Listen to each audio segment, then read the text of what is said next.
Hey everyone, welcome to the Adeel Pirzada podcast. This is episode 21. Glad for you to be here today. Normally I'm with my partner and it's obviously led by Adeel. His podcast is named after him. But I'm so blessed. I know today Adeel is unfortunately not feeling well. So I'm taking command of the ship today and I'm glad to be here. This podcast is sponsored by Pircon Group. We're general contractors and we are experts in commercial construction. Glad for you to be here. If you need any help with building your restaurant, building any office space, any kind of commercial construction, build outs, ground up construction, franchise build outs, our team can help you. Go ahead and hit that link below, pircongroup.com. The link will be down below in the show notes, description, or and any YouTube link or Spotify link if you are listening there. So today I'm very honored to have a really great guest, young hustler like me, young gun. You know, we were talking about politics today and real estate, and I learned a lot just from listening from Fakhar. And Fakhar is the CEO of Hbajax Corp, short for Hbajax Corp. And there's a great story behind that name, and I think I'm excited to share that with you there. And it's very like masculine for those who want to get inspired on that path. He's a real estate developer, age 26, based in Brooks, and he is all about developing communities, duplexes, multifamily complexes, and we're going to share a little bit more about Fakhar's mission, his path, and we're going to dive in. Welcome, Fakhar. Welcome. Thank you for having me. Yes, sir. Yes. So, anything first that you want to share? Anything like any introductions you want to give? Maybe I missed something, or I don't know. Yeah, I mean, I'll tell you guys a little bit about myself and, you know, what I am and what kind of inspired us to be what we are today. Sure. So I actually come from a small place called Kashmir. It's right between Pakistan and India. We migrated to Canada in about 2001. There was mom, dad, 2 sisters of mine, and 4 of us brothers. And I actually was born and raised out in Brooks, Alberta, just a small little town. I know when we got there, there's only a handful of us colored folks down there, right? Yeah. And I went to school down there, came out to Calgary, did a little bit of post-secondary down here. And just, you know, Calgary was just too big for me. You know, Brooks at that point kind of grew on me. Kind of went down there and just really kind of tapped into Brooks and see where we could kind of assist and help Brooks grow. And that's where we kind of got into real estate. And that was a need down there that we really realized that, you know, the town really needed, and the population was getting bigger as well, right? And we didn't really have a lot of new development, something different, something new. So, you know, we were really excited to introduce our vision and our mission towards the city. Solid. So building up Brooks has been a big thing. What Fakhar has been and his team have been working on. Came from Pakistan with his family. Tell us about the name Hbajax, because I think that was really cool what you shared earlier, dude. That's awesome, man. Oh yeah. So, you know, when we kind of first kind of started up our company, we're kind of thinking, you know, we want a name that'll kind of not only it'll have a value towards us, it'll have a value towards our family and our next generation to come. Yeah. And we're kind of sitting there, and it just hit us. You know, HB kind of stands for the H stands for our grandpa's name, and our grandpa's name was Habib, and B stands for our father's name. His name is Bashir, and Ajax basically what it symbolizes is a Greek god back in the day, was a warrior. So what we kind of come up with is we got our grandpa and our father in the front as HB, and Ajax symbolizes us brothers. So we kind of take care of them, right? Interesting. So Ajax, is Ajax 4 gods or 4 soldiers, or is that just one guy? No, it was just one guy. He was actually a warrior back in Greek. Okay. So Ajax would represent the 4. Yeah, us 4 brothers. So each letter represents us. AJAX. Okay, right? Yeah. So your brothers, like, they have A as letters? No. Their first names or no? No. So AJ? so basically what we kind of went was nicknames, right? So AJAX. Okay. Right? So we kind of paired it all together in that end. Oh, so that was your nickname? Yeah. AJ and AX. Exactly. Okay. So because we just wanted something that was, when you kind of go towards long term, we just didn't want a company name. We kind of wanted a name that was embedded to our roots as well. Okay. So we're kind of big about getting the entire family kind of involved and just kind of getting everybody in there. Yeah, Right. yeah, So when yeah, we're kind of sending the thing, we're like, you know what, this is the best name we can kind of go forward. Right. Cool, bro. It's interesting trying to explain it to folks because we got a lot of people coming out to us. HB, what does that stand for? Oh, this. Well, what does Ajax stand for? This. And then when we explain to them, like, oh, okay, it all makes sense now. Yeah, like if you were looking on a lineage, it would be like H at the top as your grandfather. Exactly. B, AJAX, like a kind of like a hierarchy. Exactly. And it's like, yeah, dude, it's cool, dude. Yeah. That's actually interesting, man. Right. That like was really. It seems like very respectful and like honoring of your grandfather. Oh, and definitely, father and for sure. And our grandfather, he was into real estate way back in his era too. Yeah. When they kind of migrated to Pakistan when the wars and everything happened. So they did a lot of kind of developments in their areas as well. Okay. So we kind of and when time came, we wanted to development here. We're like, wait, we got to get our grandfather involved. Even though he's not with us today, but we know every single house we want some of his expertise still in there, right? Solid. Powerful, man. Powerful. I'm glad to be here, like, and just be with Fakhar. Fakhar is like my age. I'm 28, but it seems like we're both in the 25 plus bracket. Adeel's like, he's an old man. He's not gonna listen to this. Yeah, like, hey, just don't let him listen to this. Just crop this part out. Adeel's an older guy. Our team is Chris is an older man as well. So, it's good to be around a young hustler, young guy building ourselves up, and being here today. So that's really great. I think I hope this is valuable to you if you're listening and you're a young guy as well. I know the first question we have on the list, you shared a little bit about your origin story. Do you have maybe something deeper, like a powerful story, maybe like that got you into real estate more than I don't know, maybe there was a turning point for you or Oh yeah, definitely. milestone? And I kind of still remember back to the stories where there was 6-7 of us, and our dad was a single father in a way, right? Our mom didn't work, right? Our mom was taking care of us. We were all cramped up into a basement, in a 2-bedroom basement. Yeah. And I remember this vividly. What was it? Way back, one time, our mom kind of got ill, and then we got you get a bill from the ambulance, and we seen on the couch. Our dad was sitting there just stressing, scratching his head. How am I going to pay this bill? Right, for us, when we had protein or fresh meat or this or that, that was like a delicacy. Oh, wow. Majority of the time, it was canned goods.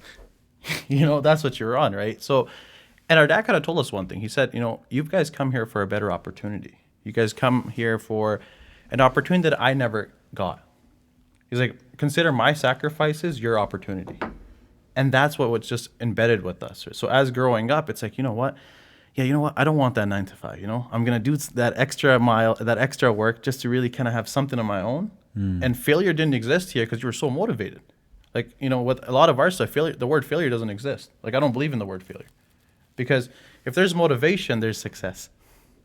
You will find a way to make things successful, right? And with a lot of folks, if they get hit once, they're like, oh man, I'm really thinking about life. I don't want to do this anymore. But it's like, no, you've gained something from that. You've learned something from that. So turn every negative situation to a positive situation. For sure. And let that be your motivation, right? Yeah. Got me thinking, people. I used to get crippled a lot, and I see a lot of young guys that get crippled easily when trouble comes. Shit hits the fan, bro. And they just get crippled, bro. They just get weak, and they're just done. They're like, I just want to play games or run away. I know that's what I do when I want to give up, but I'm I gotta have to talk to myself, yo, wake up, man. Let's go. I don't care how bad you feel. Let's go. We're gonna go out here and do this, and do what needs to be done every day. So, straight up, that's what it sounds like, bro. Well, big you time. have to do that. And another big thing is, I always said this. You got to be your biggest fan. Yeah. You're not gonna have the next guy cheer you on.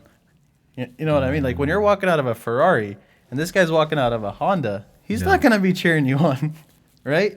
So that's what a lot of the young guys really got to understand, right? You got to be your biggest fan. You got to be the guy to push yourself. You got to be the guy to wake up every day and, look at yourself in the mirror and tell yourself, I'm going to get there one day. And I know it's going to be a rough process, and it's going to be a lot of tears and sweat and joy coming through. But I'm going to get there one day. And that's a mindset you need, right? A lot of guys, nowadays it's more of, well, if I don't achieve this in a year or two, well, I'm a failure. Well, no. Even if you don't achieve it, look at the experience that you've gained from it and imply that going forward, right? In life, we don't always need a reward to, learn something, right? And that's what, like, the general public, let's say, is always after, well, I got to have a reward waiting for me at the end. Well, sometimes you won't, right? And when you don't have a reward waiting for you at the end, well, don't get disappointed. Keep going, keep pushing. You'll get there one day. Hard work always pays off. For sure, bro. That's delayed gratification right there. It's just like, it's going to come eventually. Exactly. And it's all about how bad you want it, right? It won't come for guys that they'll sit there around their coffee table and just talk about it. You got to go out there, put in the work, put in the long hours, do your sacrifices, and pay your dues, right? Yeah. Like this road of entrepreneurship, it's a lonely road, right? You're not going to... there's times that, you may not be around for a certain birthday party or this or that, right? And you need to understand that, because that's the sacrifice that you're giving out, to reach that success. Yeah. What are you passionate about the most? Change.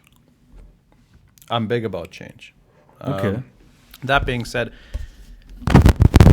I feel like change brings out the best in all of us. Right, in every certain situation, if I take you and if I put you in an uncomfortable situation, well, now you have to adapt, and if you don't, you're gonna sink. So basically, what I've done is I've allowed you to do the critical thinking on your own. So therefore, I really do believe that change is the best thing that can happen to a person, a community, or anything, because during change, you really see how valuable people really are and what they bring to the table. Because now their opinions are going, their minds work and things, they're like, okay, you know what? I got to get this done, this done, this done. Right? So change for me would be something I really value. Change, if we can get more, like, I know change is so macro, very big. Like, how about what specifically needs to change in your world?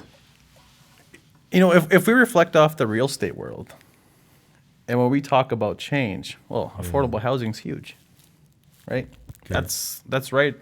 That word's on everybody's tongue right there. Affordable housing. Governments as well. Exactly, right?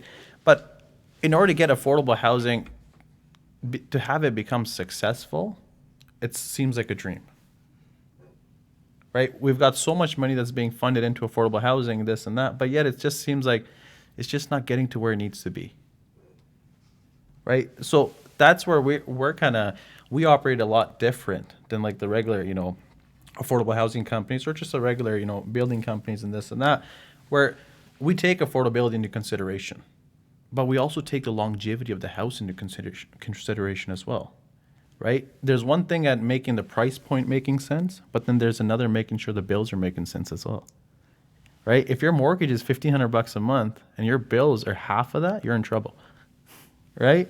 So for us, when we're kind of developing a property or, looking into a new project and everything, affordability is definitely there, but efficiency is there as well. How are we integrating this house with efficiency homes in a way to really reduce their everyday cost of living? Because they already know that per month, on the first of every month, they're going to be paying that mortgage payment. But their bills are the fluctuation that really gets them, right? Not too long ago, where gas bills were going ridiculous. Some guys were paying I know a buddy that was paying $700 a month just to keep his house warm.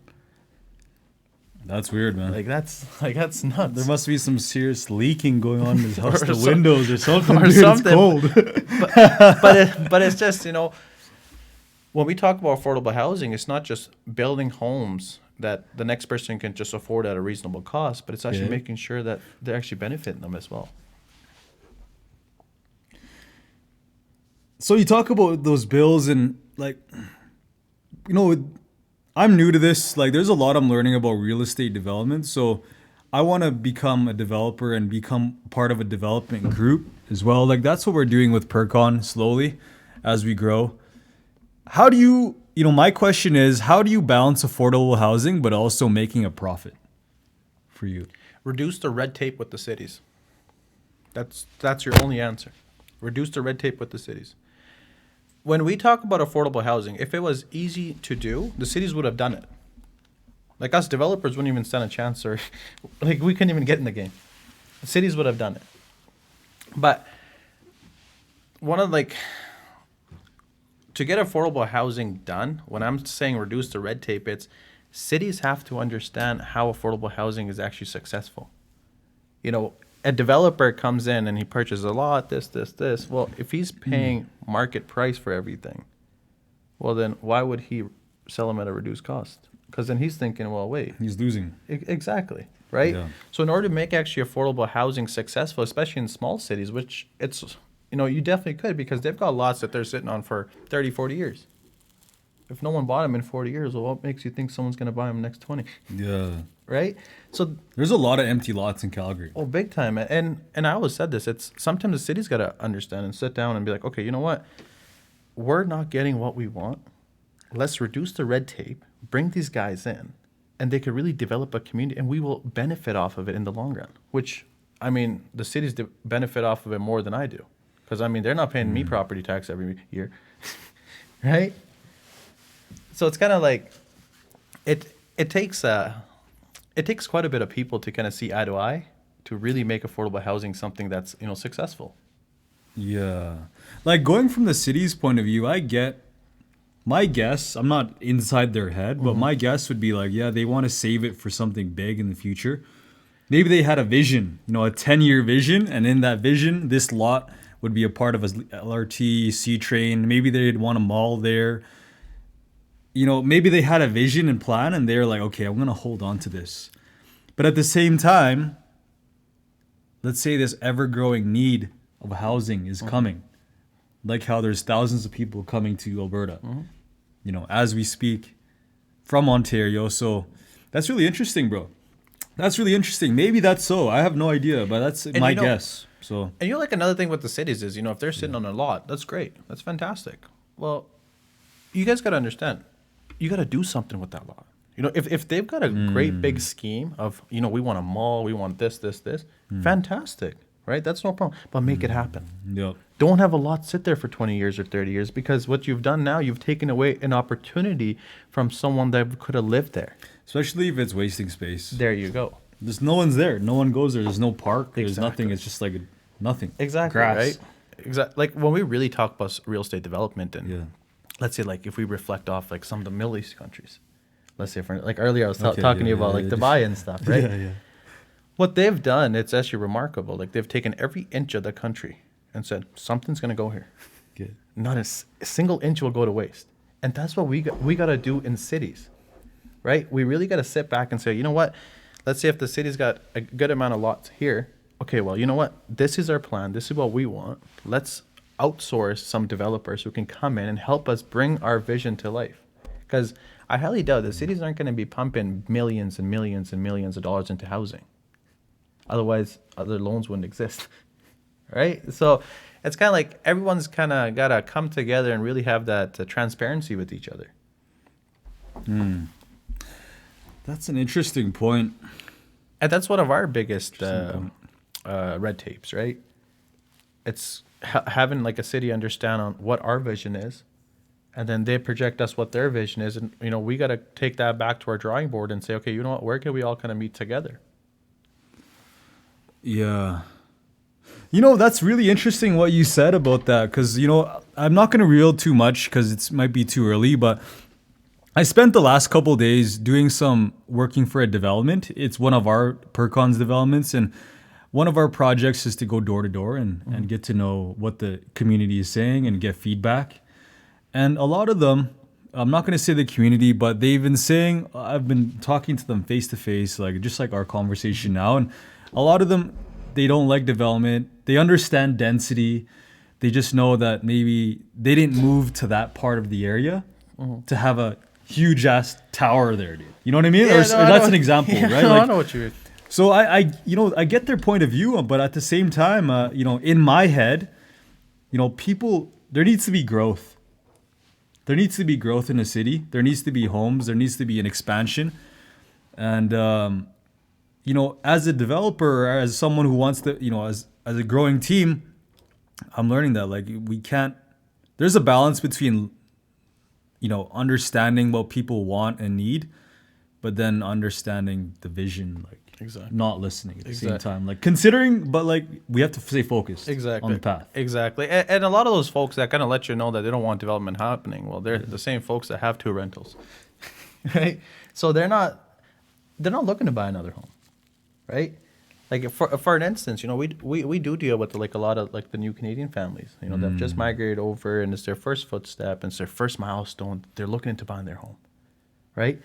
And when we talk with them when we kind of show them houses and this and that, well, they're just blown away. They're like, "Oh, what? I'm gonna be able to afford that?" It's like, yeah, you can, and we can make it happen, right? So it's like that's the vision that we see, right? And I'm big about opportunity, right? And it's kind of like in cities where if I'm in a city and I'm kind of driving around and I see some, raw land, let's say for an instance, to me, that's wasted opportunity. It's like, no, something could actually go there and it could actually benefit you, right? It could benefit the city. It could benefit the citizens or anything. It will benefit somebody. No one's just going to build a tower and just leave it empty and say, yeah, just leave it there, right? It's going to be utilized. If it's killing people, that probably wouldn't be good. Yeah, And if it's not adding value to the community, Exactly. that would not be nice, bro. Exactly.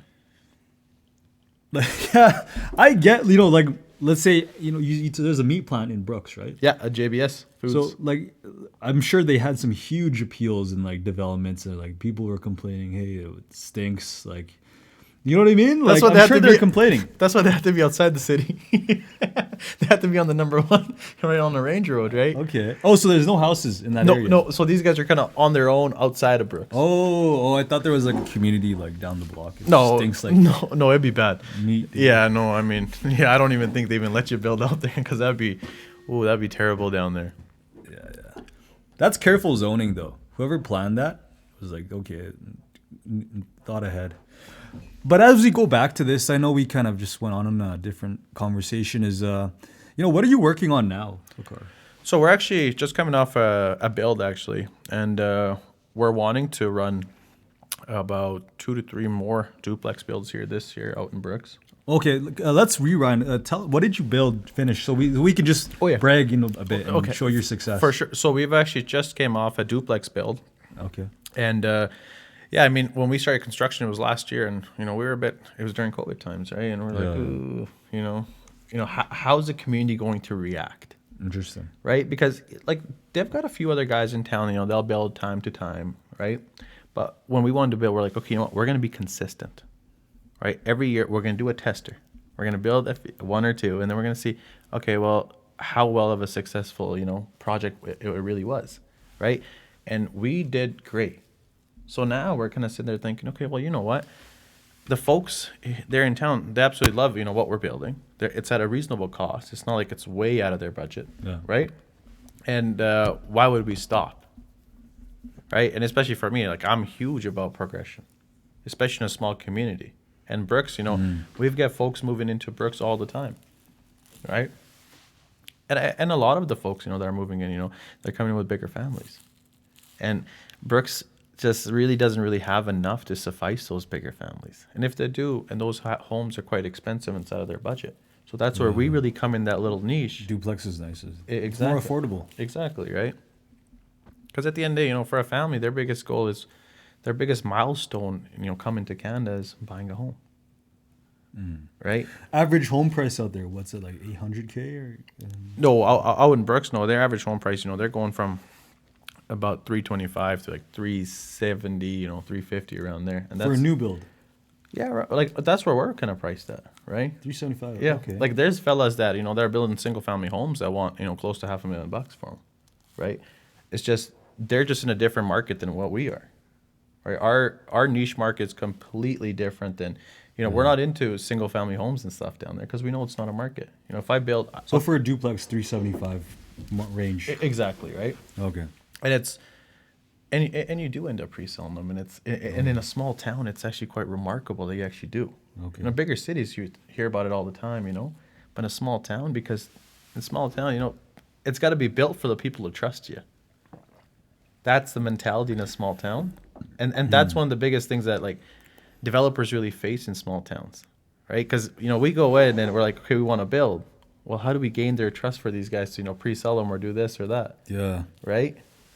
Yeah, for sure. Like, yeah, you come in trying to pre-sell, no one knows you. They're gonna say, hey, he's gonna run off my deposit. Exactly, right? Where's my money? Exactly, right? And it's kind of like, with a lot of these families, they're not used to giving a deposit up front, right? They'll do it with a established home builder. Exactly, right? Yeah. So I can tell you're building your name out there. Yeah, I mean, it's going good, and and we really focus on quality and efficiency of a home. Okay. And that's the biggest thing for us, right? And I've always said, if we focus on those two things, our homes will sell themselves. Because people will see the craftsmanship that's going into a home, right? Sure, they're duplexes, but yet, it's feeling like a real good, solid home. It's just not a cookie cutter put together, have a good day, give me my money and done, right? So in small towns, you really got to kind of watch your footsteps on how you talk to the public and how you kind of go about conducting your work in a small town, because it's a small town, right? So let's say if I'm talking to you about something, well, before I left your store, 10 people already know I was in there, right? In Calgary, you don't really have a whole lot of that, right? Because there's just too many people. Yeah. So in a small town, you've got to be real careful on who you're working with, how you're conducting your business, and how you actually get things done. Yeah, reputation's key. Reputation's everything in a small town.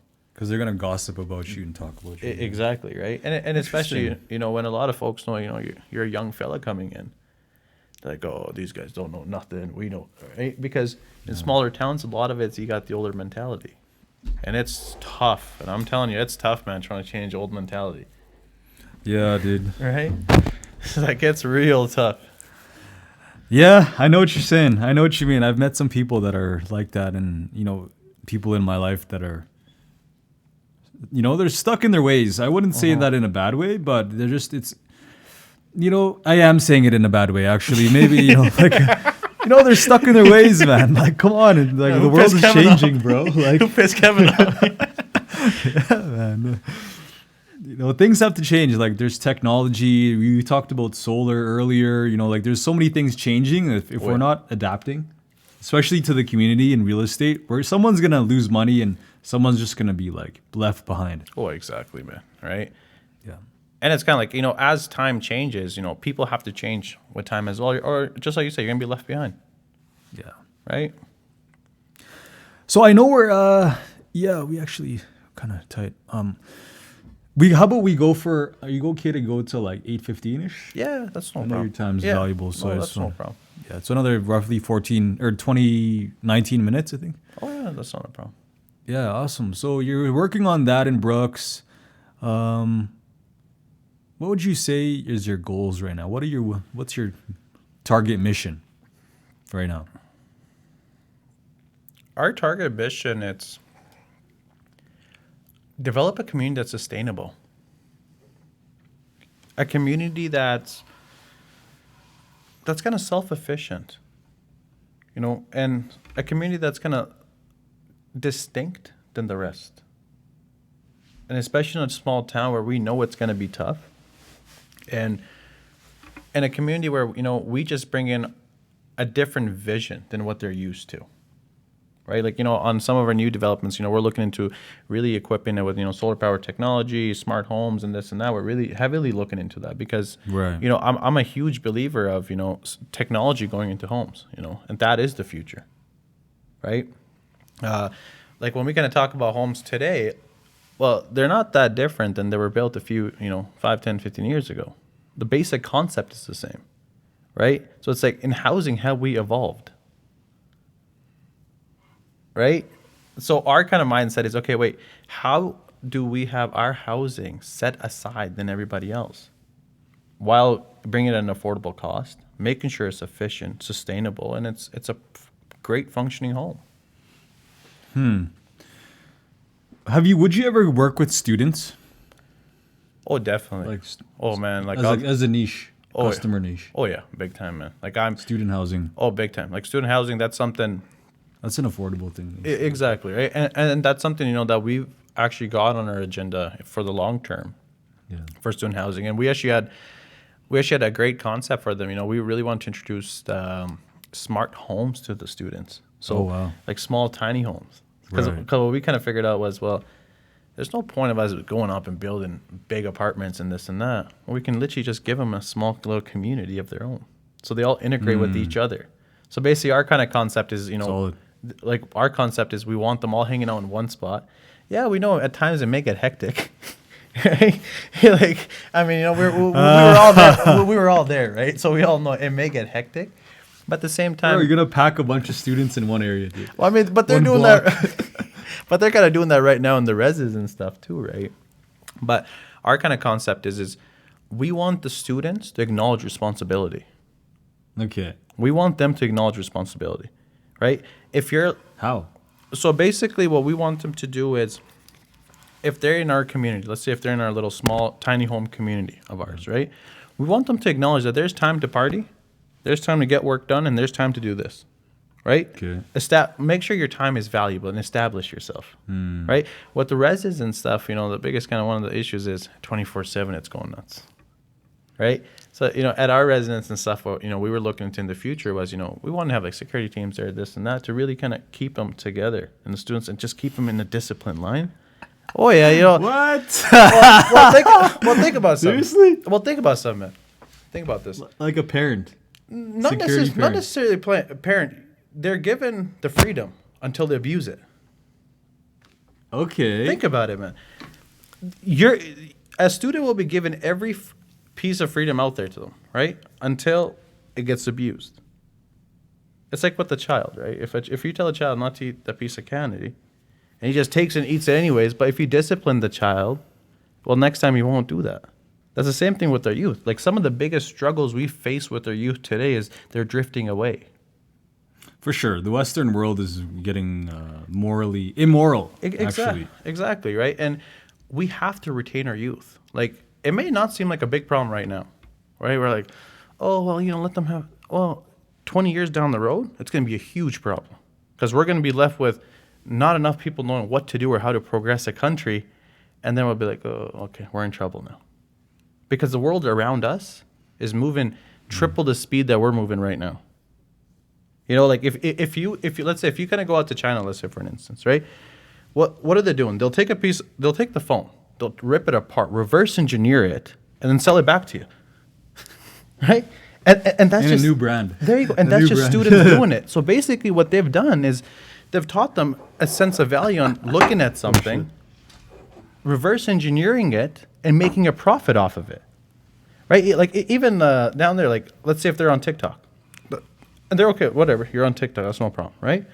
But things that are popping up on their TikTok are educational stuff. Yeah, versus Western TikTok, it's like more disgusting and stuff. Like, but here in China, I heard it's like educational. It's educational stuff. So it's math and stuff. There science, you go. Yeah. That's no problem. They could scroll through TikTok all they want, but they've learned something from it, right? It's like the biggest thing to kind of help a youth understand is his time is valuable. Right? Time is valuable. Like, okay, why do a lot of people make money? Half of them don't even get to spend it on themselves. Right? It's because they want to buy free time that allows them to do other things. You want to spend more time with your kids, your family? Well, make sure you're making enough money so you could take a Saturday and Sunday off. Yeah, I think a big thing is people want to raise their status as well. Well, they exactly. want to be high status. Exactly, right? And, with status, there's a lot of consequences, right? And you really see that in in a lot of different cultures and stuff. Like you see a lot of like my heritage. I'm from Kashmir, so I share the Pakistani culture, right? And status, trust me, we know, we're well aware of what status is, right? Why? How does that? What do you guys do? Well, it's like basically, when they talk about status, everything is broken down to tiers. You got tier 1, 2, 3, 4, 5, right? Right. If you got this much of money, you fit here. If you got this much money, you fit here. This much money, you fit here. This much money, you fit there, right? It's kind of like basically the same concept. It's here. Like right now, the biggest issue that kind of we're seeing, like I've got a few friends that, they're community youth workers and stuff. And, we talk with them back and forth on how things are going. And their biggest thing is we can't control these youth. No matter what we do, we can't control them because there's so much out on social media that's, in a way that's kind of getting into their heads. Well, whatever me and you were telling them, well, we're madmen to these guys. For sure, bro. Yeah, yeah, man. I've stopped. Yeah. Like, you know what I had to like relax on Instagram, dude. Well, exactly, man. Adeel tells me as well. He's like, "Yo, chill, bro. It's gonna distract you." Bro. There's Well, a big lot of time. distractions. And Women, dude. But I'm not. Yeah, we gotta keep it PG. But yeah, that's the one on there. And you know, like one of my biggest advices, you know, for especially young, you know, entrepreneurs or young kids or just anyone, you know, that wants to get their foot in the door with, you know, development or anything. Yeah. It's be fearless and disciplined, and you'll get what you want. Don't back down from nobody, Powerful. right? And be disciplined. Treat yourself like you're a temple. Don't abuse yourself. Whatever I'm looking at, whatever I'm putting in, my brain's registering everything, and I'm going to act upon it. You know, at the end of you're a product of your environment. If I'm on my phone hunched over for 5-6 hours in my day, well, you know, I'm not really getting a whole lot, right? So it's kind of like, and surround yourself with people that will evolve you. And that's another big one that a lot of the youth aren't understanding. Oh, he's my friend, but, you know, if your friends aren't bringing value to you, leave them now. It's that simple. So how would you bring that kind of mindset to that student housing? What would you? Because I know security is there. You mentioned it. You know, I'm really curious how the security, like, how are you gonna integrate it? Like, that's kind of what we really want to do. Is the motivational aspect of it, right? You know, we want to. You know, it's kind of like, you know, if you teach a man how to fish, he'll eat for the rest of his life, type of thing. And that's the same thing we want to do with student housing, right? We want to motivate them in a way where they're seeing, you know what, wait, if I'm actually going to school, getting good grades, I could actually beat someone. I could actually get things done. Like the biggest thing for students right now, they're finishing up their degrees, but they can't find jobs. So what we really wanted to do was, you know, get sponsors and stuff and really have those students that are living in our facilities and give them part-time jobs. Like this way, they're actually making $1 on the side, and they're actually learning about what they're studying. Right? So when they get out, like a practicum. yeah, there you go. So when they get out, at least they got something. Because, you know, in my opinion, Kevin, you know, it's not fair to a student. You know, he spends $40,000, $50,000, $60,000 on a degree, and when he comes out, he's working at a dishwasher downtown. Like, that's not fair to him. You know, because just how, you know, we invest into real estate, their degree is their investment. And now their investment isn't paying off, and they're upset. Their ROI is weak, bro. Exactly, right? So, you know, our kind of concept is it's, you know, if we ever do, you know, get involved in student housing and stuff, well, we want to equip these guys for success as well. There's one thing providing them housing, but then there's another equipping them with success and where they can actually go and progress in the future, right? Good insights. So student housing, that's in the future for that. So your goals include some developments in Brooks. You have a couple things going there. So far, we've covered Fakhar's story, what he's passionate about, change, what is he working on now. We heard about a little bit about his goals. If you could share one goal, like in a clear manner, what's that, like clear, like smart, specific, measurable, that framework? What would you say is that number one goal? If you can make it specific for us. Ooh, number one goal for me, like company-wise? I don't know, anything, bro. It's about you. Oh, about me. It can be personal if you want. Yeah, like it doesn't have to be that. Progression. And I keep saying that word. And a lot of people ask me this question, what's your goal? And I've always say progression towards the future. And that's why our company's slogan, it's vision of tomorrow. Okay. Right? So I've got a vision of tomorrow in my head. So, you know, when I look at something or deal with people, I'm just not there for the moment. Yeah. I'm there for the long term. Right? So, yeah, like for us, it would be progression towards the future. And how we're going to achieve that, it's with patience. Right? It's with patience, networking, and really understanding what your market is, right? Because nowadays, everybody wants to get into real estate, right? Real estate is like the newest hot topic, right? Just during COVID, they had what was it, like 4,000 or 5,000 new realtors in Canada. that's a significant amount, man, right? It's because they're realizing, like, man, we were selling houses like crazy. Everyone, go get your realtor's license. Yo, the sad thing is, I heard actually a huge percentage, actually, they're not really successful. Only a very few are making big bank, dude. Oh, and I They're agree. like working full time. They don't Oh, have yeah. a side job, you know? They're on it. Oh yeah, no, Like, they and make I a agree big with K, you. 6 figures, like top 1%. Oh, I agree with you, man. And it's the same thing with us development, right? 95% of new development companies fail, Crazy. right? Yeah, I did not know that fact. Because it's kind of like, well, they'll do one development and then they'll run out of money. There's so many projects that you see that are discarded all around the place, right? So it's kind of like, you really got to watch your toes and how you establish your company. And well, the biggest thing is how you establish your niche. Don't just get into something because you think all the big dogs are playing around in it. Well, you're not going to do too well. You know, while you got thousands to play around with, these guys have got millions. Understand your niche, right? And in today's economy, that's the only thing that'll get you ahead. Like for the youth, understand a niche, no matter what you want to do. Figure out what the niche is and capitalize on that niche. Yeah. True, bro. Like, you know what I True. mean? Because Yeah. with a lot of stuff, Kevin, you know, it's guys will get out of school. This, oh man, I want to hit it big. They've got this big vision in their head. You know what I mean? I want to hit it big. Well, guess what? Now they're swimming with sharks. Little fish don't survive very long, right? So it's kind of like, instead, why don't you go find that little niche in whatever you want to do, understand it to the T, and then go capitalize on it. And a lot of guys don't think that way because they want to make that big money. They want to make it fast and want to get rich quick. Trying to be rich, it's a lengthy, long process, right? Couple things we've learned so far from Fakhar's life is, you know, progression is a huge thing that Fakhar is all about. Also, being specific and also getting a niche. For any young guy listening now, if you want to start a business, get really specific on a niche. Instead of having a marketing agency, perhaps think about maybe a marketing agency for financial advisors or for, you know, dentists specifically. I've actually built a marketing agency in my past as well. And we made the most money when we really focused on one niche. Instead of being a jack of all trades, we actually mastered one thing. And that's actually a key to success, man. Exactly. A lot of companies are really successful because they have a niche. Exactly. And Really good. And your customer focus is 120%. Yeah.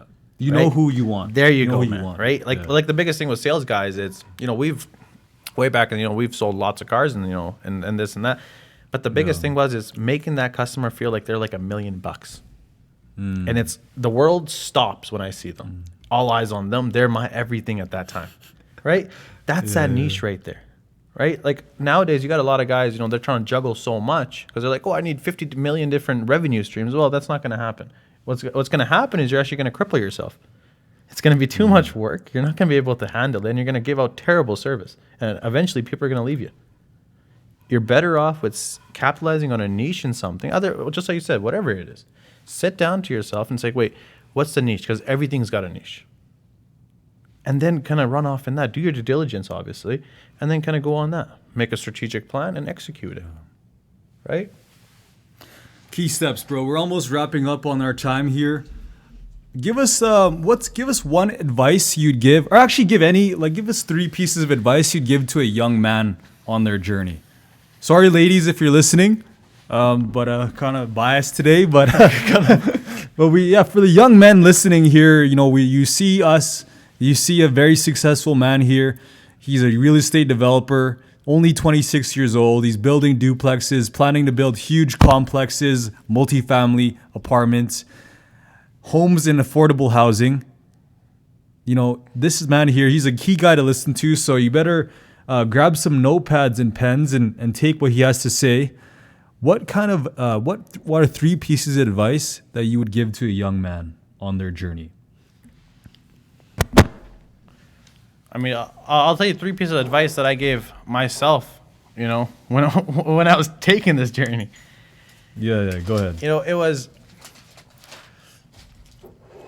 rejection didn't exist. There was no such thing as, you know, oh man, I can't do this. Right? At the end of the day, you know, I really had to learn fairly quick. It's all in your head. Right? If I'm sitting there telling myself, well, I can't do this, well, I'm psyching myself out. Right? And I probably won't be able to do it. Right? Gotcha. Rejection didn't exist. What's number 2? Number 2 would be,